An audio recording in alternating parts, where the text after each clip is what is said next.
Super star Rajinikanth அவர்களுடைய கூலி படத்தில் இப்போ அவருடைய ஒரு லுக்கு வெறித்தனமாக அவருடைய கேரக்டர் பேரோட சேர்த்து வந்து இப்போ ரிலீஸ் பண்ணியிருக்காங்க. அதுதான் ஹைலைட்டு. அந்த லுக்கு வெறித்தனமாக இருந்துச்சுன்னு சொல்லலாம். என்ன பேர் எல்லாமே இந்த வீடியோவில் நம்ம பார்க்கலாம். லைக் பண்ணி, ஷேர் பண்ணி, சப்ஸ்கிரைப் பண்ணி சப்போர்ட் பண்ணுங்கள்.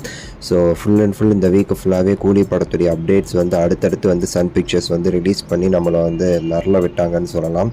ஒவ்வொருத்தங்களையும் அனௌன்ஸ் பண்ணாங்க. நாகார்ஜுனாலேருந்து அதுக்கடுத்து சௌபன் எல்லாருமே இங்கே எல்லாத்தையும் போட்டு அலற விட்டுட்டாங்கன்னு சொன்னால் இன்றைக்கி வேறு ஒரு அனௌன்ஸ்மெண்ட் நம்ம எதிர்பார்த்தோம் பாலிவுட்டில் இருந்து.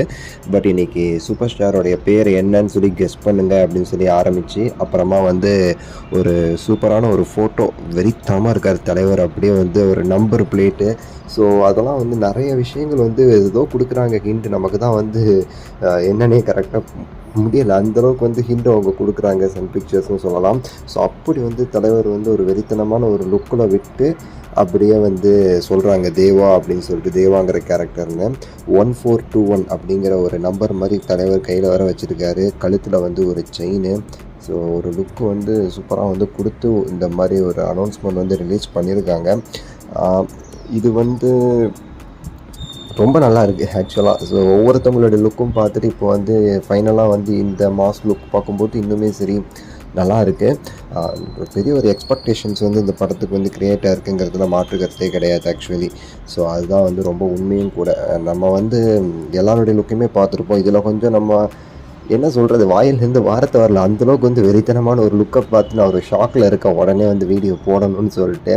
ஏன்னா ஏதோ ஒரு சம்பவம் பண்ண போகிறாருங்க லோகேஷ், அவ்வளோதான். ஸோ யார் யார் வில்லன், யார் யார் நல்ல சைடு, யார் யார் கெட்ட சைடு எதுவுமே தெரியாத அளவுக்கு வந்து ஒவ்வொரு லுக்குமே வந்துட்டுருக்கு. ஸ்ருதிகாசன்லாம் கையில் மம்முட்டியை வச்சுட்டு நிற்கிறாங்க. ஸோ சத்யராஜ் ஒயரை வச்சுக்கிட்டு வராரு. ஸோ உபேந்திரா, நாகார்ஜுனா சார் வெறித்தனமான ஒரு இருக்குதுன்னு நினைக்கிறேன் அந்த படத்தில். அது மட்டும் நமக்கு க்ளீனாக வந்து புரியுது. கூலி நம்ம தமிழ் சினிமாவை வந்து வேறு மாதிரி வந்து கொண்டு போகிறதுக்கு வந்து ஒரு படமாக அமையும்னு நினைக்கிறேன். ஒரு 1000 crores மேலே இந்த படம் வந்து கலெக்ஷன் பண்ணணும்னு சொல்லிட்டு ஒரு பெரிய ஒரு எக்ஸ்பெக்டேஷன்ஸ்லாம் அப்படியே தமிழ் சினிமாவே காத்துக்கிட்டு இருக்கு. இந்த படம் தான் தமிழ் சினிமாவுடைய அந்த தெலுங்கில் பண்ணிட்டாங்க, கன்னடத்தில் பண்ணிட்டாங்கன்னு சொல்லி எல்லோரும் பேசும்போது தமிழில் எப்போ வரும்னு கேட்குறோம்ல, அது இந்த படம் பண்ணும் அப்படின்னு தான் சொல்கிறோம். ஸோ பார்க்கலாம். உங்கள் கருத்தை சொல்லுங்கள். லைக் பண்ணுங்கள், ஷேர் பண்ணுங்கள், சப்ஸ்கிரைப் பண்ணுங்கள். அடுத்த வீடியோவில் சந்திக்கின்றேன். நன்றி, வணக்கம், மகிழ்ச்சி.